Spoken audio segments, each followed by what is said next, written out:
Hi guys, ArchieLuxury. Go to f2bbs.com. www.f2bbs.com. The last bastion of free speech on the interweb. That's right, guys. I want you to go to www.f2bbs.com. That's right. I want you to go there. You can, this is a great site to fight against all sorts of nastiness by posting on f2bbs.com, the last bastion of free speech on the interweb. Go there, guys. Hey guys, ArchieLuxury on the Pluta channel. Just doing a bit of a follow-up. This is for Niko, and I did a few videos for him. He's a great super chatter on my super chat channel, the live stream ArchieLuxury Corporate. And he said to me, he's put a bit of a feeler out, and he said to me, perhaps you can make a vid. I will send you some coin. If you need more info, feel free to reach out. So before we start, let's do a quick wristwatch check. I'm wearing Rolex Submariner date. Okay, he says, hey Art, sorry I had an emergency. I couldn't watch the live stream and give you more info until at the end. I don't need to sell anything. This is right, because he showed me this picture and he said he wanted some advice. I just don't know if I should be content with what I got or buy more watches. Or if I buy more watches, should I sell anything to prevent it getting too big? I'm in limbo and confused with what direction I want to go. Sometimes it's better to outsource feedback because I have a connection with each of the watches. Yes, that's like saying you can't see the wood for the trees. I currently have in the box, and the biggest issue is knowing when to stop. I fear that my collection could easily get out of hand and I end up with 60 watches in 10 years time. I lack self-control and discipline. I love every single one. Watch box, he's got a Snowflake, that's the Grand Seiko. He's got a Rolex Explorer 1. He's got a ArchieLuxury Reverso, a 41mm Bluesy, that's the new Submariner. I've got the new 41mm Submariner. He's got a Hulk, a Pepsi, a Speedy. He's got the bracelet for the Speedy. And he's got a 5170R, that's a Patek Philippe manual wind chronograph. Watches incoming, he's got a Rolex Datejust 41mm Wimbledon style steel on Jubilee.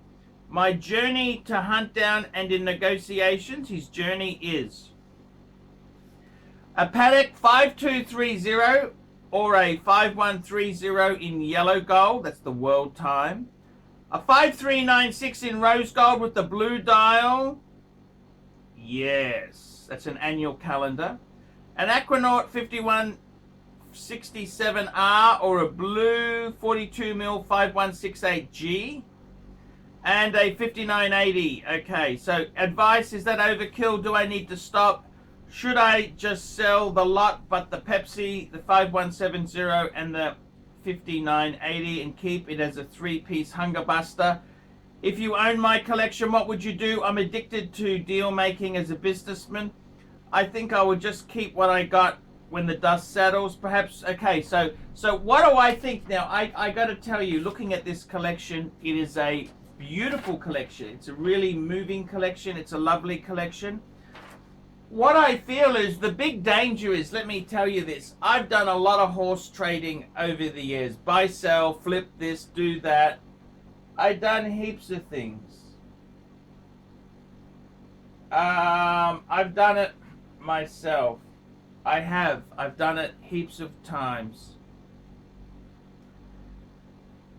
The problem is, eventually, you look back on all these great deals you did and you realize if you would have held what you had, you would have done a lot better. Okay? With a lot less hassle. And I really think, looking at your collection there's some beautiful pieces. In fact, I look at this collection here and I think, it just pulls me in. This photo, the photo's not terribly in focus, and the Pepsi's upside down because his son likes it upside down. But it kind of pulls me in because It's not completely show off, look at me, look at me. It's got some look at me pieces, I grant you that. But it's also got some really nice usable stuff. I love the Grand Seiko. Okay, Grand Seiko makes things at a very high level. I love the Explorer 1. Beautiful, beautiful. And your Explorer, you know, it's just a beautiful, I think it's it's 39 mil. I love the Reverso. I love the Speedy. I love the Patek 5170. And I love the 3 Hot Steel Sports. Pepsi, Hulk, and a Bluesy. What a classic kind of collection to have there. And instead of having a Panda as we'd expect, we got a 5170 to knock the collection out of the park. Now, I got to be totally honest with you. How many watches you have is totally up to you. Only you can decide how many you want, etc., etc. My own opinion, I wouldn't sell anything you've got. I like it. They're usable. You've got some really good steel.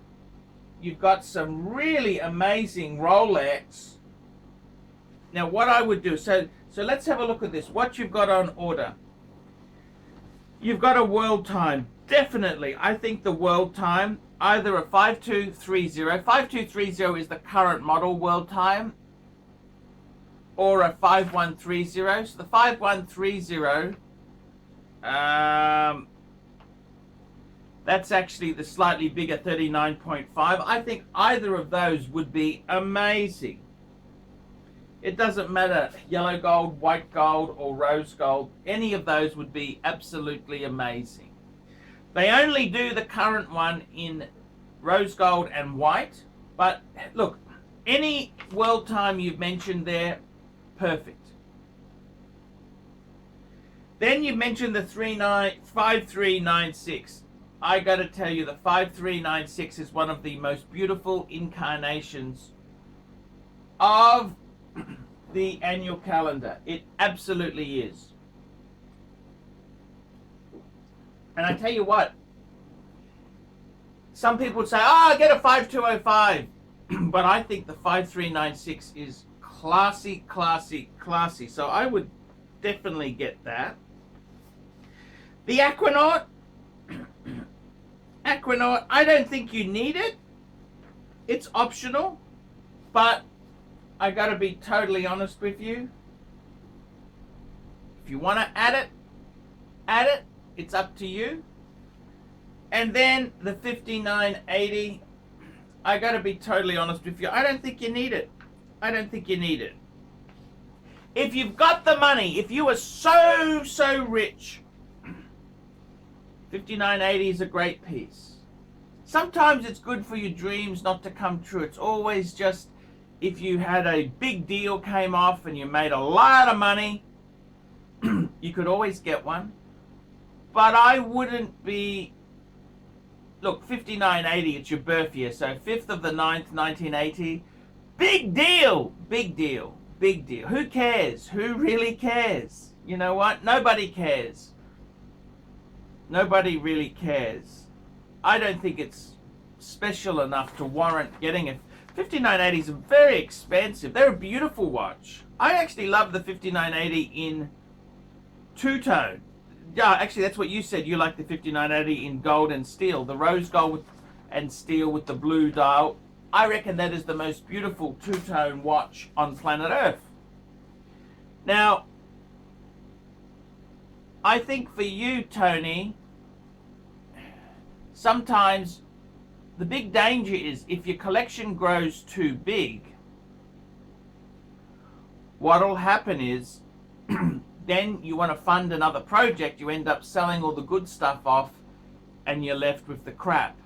By keeping the collection a moderate size, you're not going to get into that danger. How many watches can you have? How many do you want? I got a good friend of mine who's got over 50. Including over 30 Rolexes. And I gotta be honest with you, it's amazing to have a collection like that. But I don't think he enjoys it as much as my collection. I can't fathom how he I can't fathom how he can possibly love it more than like for example, he's got so many, whereas for me, I love my Submariner. Okay, so my friend, he actually got a 40mm sub from a dealer at retail. He had it, didn't mean much, flipped it, he didn't really care. Which is his prerogative, it's his money, he can do what he likes.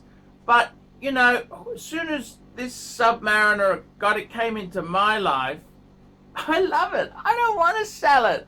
I don't want to sell it. It means I got a little scratch the other day. I was scooping ice cream and the scooper scratched the first link. Hey man, this is my sub.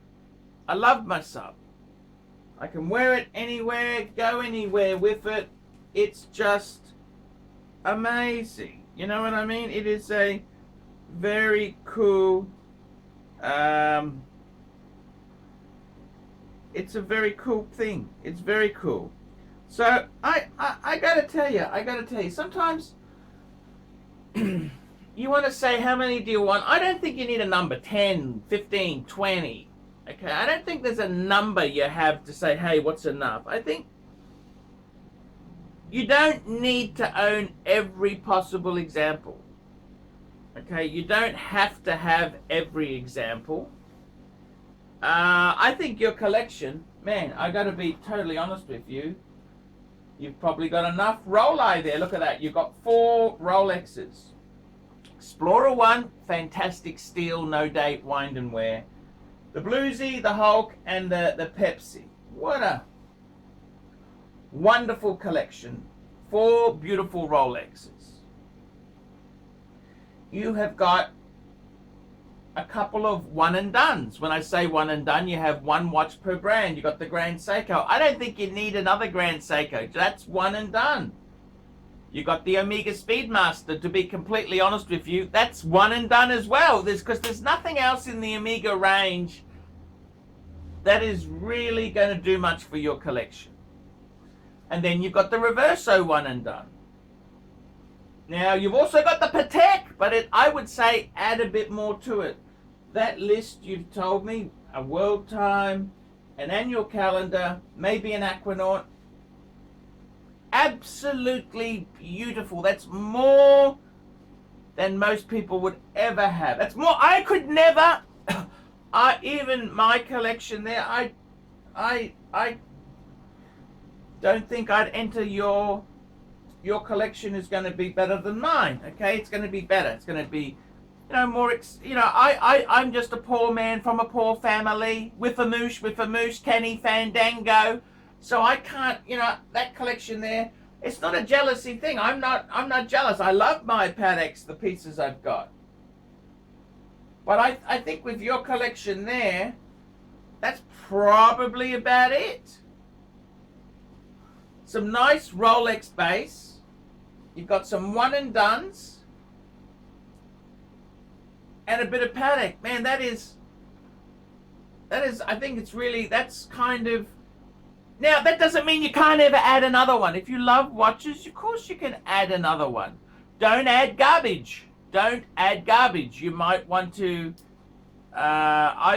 look, that's the important thing. I would just say to you, if you love the watches, that's great. They're not a terrible investment. There's a lot worse you can spend your money on than watches. New cars, for example.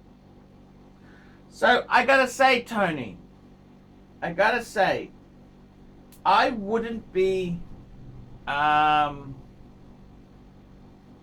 saying there's a certain number. It's just a feeling you have there. And